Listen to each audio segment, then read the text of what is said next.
Heavenly Father, as the night deepens and the world grows still, I come before you with a quiet request. Quiet my mind tonight, Lord.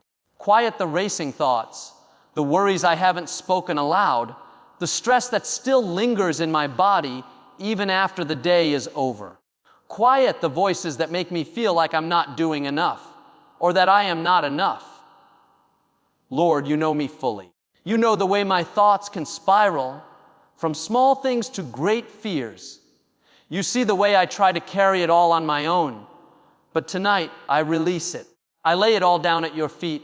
Philippians 4:6-7 says, "Do not be anxious about anything, but in everything, by prayer and petition, with thanksgiving, present your requests to God.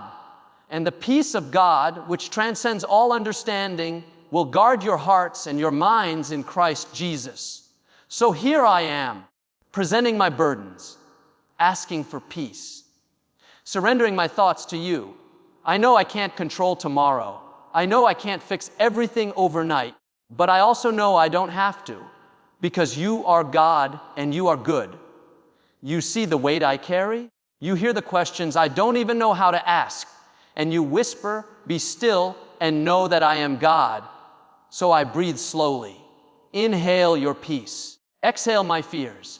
Tonight, Lord, teach me to rest, not just to sleep, but to rest in you, to lay down every what if, to silence the voices of shame, to hush the storm within. Your word says in Isaiah 26:3, "You will keep in perfect peace those whose minds are steadfast, because they trust in you." So I trust you, with the big and the small, with the unknown and the unresolved, with the plans I've made and the things I've let go.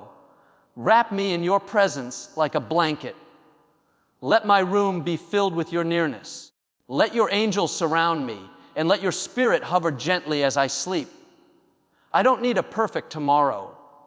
I need you, and you are enough. In Jesus' name, amen.